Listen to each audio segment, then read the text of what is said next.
El Panameño Compa. Continuamos con este subprograma El Panameño Compa, aquí en los canales de Osana Visión, todos los lunes de 5 a 6 de la tarde. Es un espacio democrático, independiente, nacionalista, que quiere rescatar la memoria histórica de los panameños. Acaban ustedes de escuchar al doctor Guillermo Rola Pimentel hablándonos del Movimiento Acción Comunal, que casualmente en el día de hoy se está conmemorando una fecha más del asalto que hizo el Movimiento Acción Comunal en la Presidencia de la República, en el cuartel de Los Arangos y en el cuartel de La Sabana, donde hubo muertos y hubo heridos, porque fue una acción revolucionaria de un grupo de panameños armados que se tomaron la presidencia y que provocaron el primer hecho revolucionario en el siglo XX. Ese movimiento generó en la clase media todo un replanteamiento político de la sociedad panameña de aquel entonces. El liberalismo estaba ya en decadencia y surgía con fuerza un movimiento nacionalista encabezado por el Movimiento Acción Comunal, que luego se proyecta políticamente en el partido fundado por el doctor Arnulfo Arias Madrid y cuyo entramado ideológico estaba conformado por jóvenes panameños que habían ido a estudiar a principios de la República en el exterior, que regresaron a querer tomar las riendas de los destinos nacionales. Ese es el gran aporte de Acción Comunal en la historia política del país. Una doctrina panameñista que elevó la moral del panameño, levantó al panameño de la servidumbre para convertirse en actor de un proceso nuevo. Desgraciadamente, los gobiernos arnulfistas no terminó ninguno su periodo. En el año 41 fue derrocado Arnulfo Arias Madrid, en el año 51 también fue derrocado Arnulfo Arias y en el año 68. Los tres movimientos en los cuales pudiese haberse concretado la doctrina panameñista no se logró y el panameñismo sigue siendo un proyecto inconcluso, un proyecto no terminado.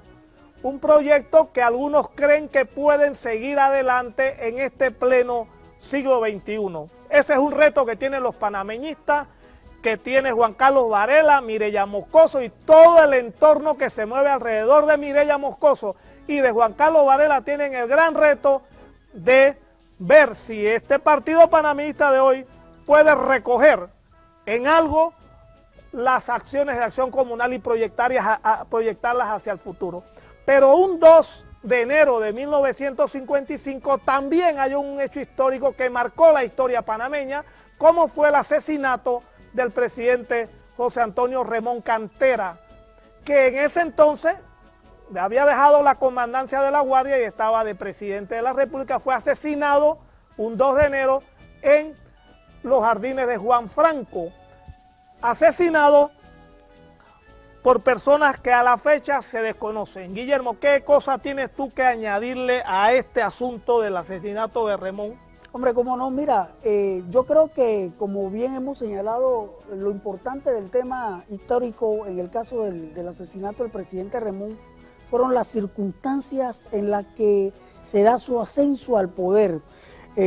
Remón había jugado un papel muy importante en el país cuando se da el derrocamiento del doctor Arnulfo Arias en mayo de 1951, emerge como el salvador de un sinnúmero de partidos políticos y agrupaciones que se habían enfrentado al Partido Revolucionario Auténtico, que en ese momento era el nombre del segundo partido del doctor Arnulfo Arias Madrid, y proscrito por ley el proyecto del doctor Arias Madrid.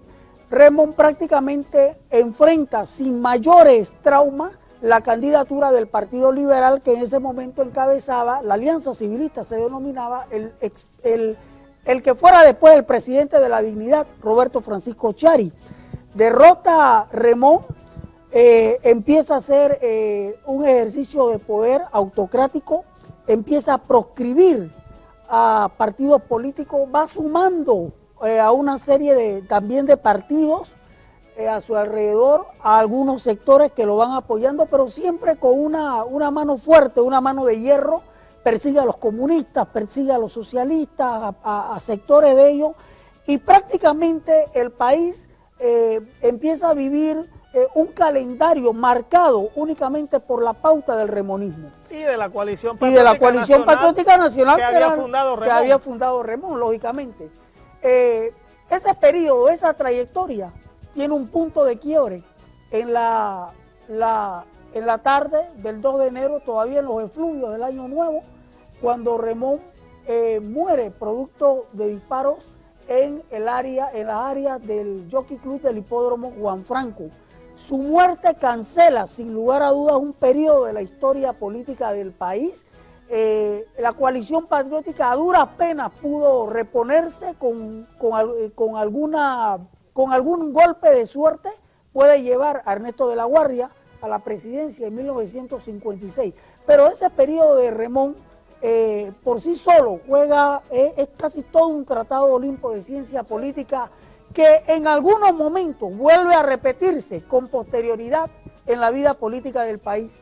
Y sin lugar a dudas, el partido panameñista logra, después de la liquidación de Remón hasta el año 60, volver nuevamente en un acuerdo con el Partido Liberal, y siendo Jorge Rubén Rosas diputado de la Asamblea Nacional, logra recuperar el doctor Arnulfo Arias Madrid los derechos políticos que le habían sido proscritos, al igual que le había ocurrido en su momento, en 1904, a Belisario Porra Barahona. Exacto.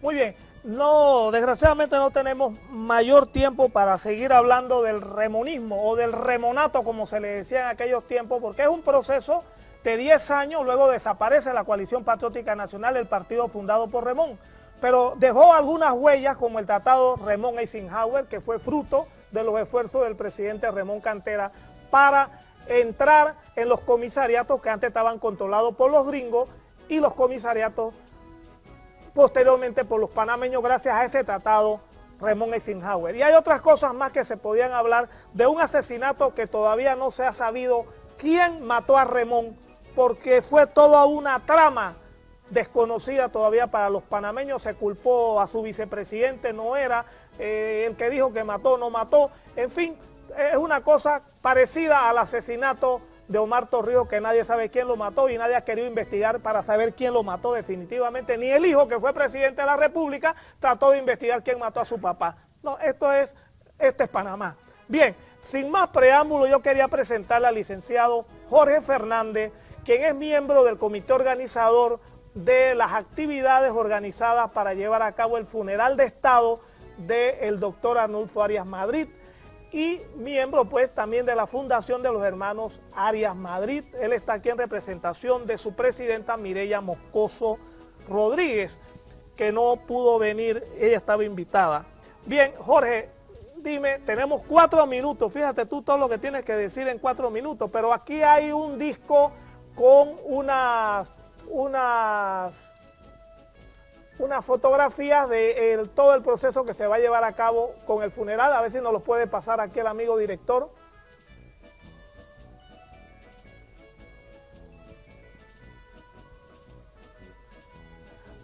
Jorge, dime una cosa. ¿Sí? Primero que nada, Olimpo, quiero darte las gracias por la oportunidad en este primer programa que inicias aquí en Osana Televisión, y darme la oportunidad de felicitar a los panameños en esta apertura de año, esperando que este año que nos toca vivir, el 2012, nos traiga a todos los panameños prosperidad, más de la que ya supuestamente tenemos en el desarrollo, pero también en el desarrollo humano, sobre todo en el desarrollo humano de los panameños. Efectivamente, la Fundación Hermanos Arias Madrid decidió honrar al 3 veces presidente de la República, el doctor Arnulfo Arias, con un mausoleo en los predios del museo que se tiene en Penonomé, en el área, quien va para el balneario de La Pintada, perdón, de La Pintada no, de Las Mendoza. De Las Mendoza. Y queríamos con este acto rendirle homenaje al doctor Arias. Ahora, una cosa, Jorge, ¿por qué no se le hizo funeral de Estado cuando murió en el 88 y por qué lo vamos a hacer ahora? Mira, hay varias cosas que han sucedido y que sucedieron en esa época. En ese momento, si bien es cierto, estaban gobernando los militares, específicamente el general Noriega, le ofreció a la expresidenta Mireya Moscoso, viuda del doctor Arias, la oportunidad de hacerle los funerales de Estado. En realidad ella decidió no aceptar ese ofrecimiento, puesto que era el reconocimiento de la gente que había derrocado al doctor Arias como presidente de la República. Es el fraude del 84. Exactamente. Después vino el presidente Endara, y si bien es cierto, estábamos en un proceso de recuperación del país. Bueno, no se pensó, el presidente Endara no se dio en ese momento. Y obviamente en el gobierno de la presidenta Moscoso hubiese sido una situación ya de preferencia, de porque era la presidenta, y hubiera habido las críticas. Ahora una cosa, Jorge, para lo concreto, porque estamos casi terminando y desgraciadamente esto es así el tiempo en televisión. Los actos empiezan el día 6. 6, que es viernes. Es viernes, la exhumación de los restos del doctor Arias comienzan del Jardín de Paz. Empiezan a las 6 de la mañana. A casi las 3 de la tarde se va a trasladar el cortejo fúnebre hacia la Catedral Metropolitana de Panamá. La ruta va a ser específicamente la Telefebre hasta la 12 de octubre, toda la vía España hasta la Catedral. Se van a hacer pausas en los cuarteles de bomberos y en las iglesias que están en el camino, ¿no? Ahora bien, ¿y el 7 qué se va a hacer? El 7 se traslada los restos, sale hacia Penonomé, hacen una parada en la fundación, que queda ahí en la entrada del Causeway, se monta la caravana o el cortejo, se va por todo lo que es el puente de las Américas, rumbo hacia Penonomé. Allá en la Catedral de Penonomé se van a hacer una misa campal, donde va a participar el ¿Quiénes pueden Monseñor participar en los actos fúnebres con que se van a ahorrar al doctor Arnulfo Arias Madrid? Todos los panameños. Esto no es un acto del partido panameñista ni de un sector, esto es un acto de la fundación que se ha convertido hoy día en un funeral de Estado. El gobierno, a través de una resolución que hizo el presidente de la República, el señor Martinelli, decretó esos 2 días de luto y además lo elevó a categoría de Estado. ¿El mausoleo quién lo está financiando? ¿El partido panameñista, Mireya Moscoso, Martinelli? ¿Quién está? No, aquí no tiene nada que ver el gobierno en el tema del mausoleo. El tema del mausoleo es la fundación y unos amigos y colaboradores de la fundación. ¿Tienes algo que decirle a los amigos hoy 2 de enero con respecto al funeral? La invitación a todos. Sí, yo quisiera expresarles que esto no es un acto político, esto es un acto de reconocimiento a la memoria del 3 veces presidente de la República, como mis antecesores, el doctor Rola e inclusive Edwin, hablaron del doctor Arias. Yo lo que quiero exhortar al pueblo panameño que es una sola bandera, la bandera nacional, independiente que seas PRD, arnulfista, molirena, de la denominación que quieras, estás invitado a ese acto para reconocer la memoria de un hombre que le dio a este país muchas glorias. Y que ante todo fue político, aunque digan que el acto no es político, es político porque el que vamos a enterrar allá en Penonomé fue un gran político, allá vamos a honrar a un político. Bien, estimados amigos, este es su primer programa de El Panameño Compa, aquí en los canales de Osana Visión, todos los lunes de 5 a 6 de la tarde. Los esperamos, como siempre, con el corazón abierto, con el deseo de servirle a este país, Panamá. Hemos acompañado aquí en este primer programa a Guillermo Río Valdés, que es el otro director de este programa, y este es su servidor, Olimpo Sáenz. Muchas gracias, Jorge, muchas gracias, Rola Pimentel, y muchas gracias, Edwin Cabrera. Hasta el próximo lunes. Hemos presentado El Panameño Compa. Los esperamos el próximo lunes de 5 a 6 de la tarde por Osana Visión. Es para ti.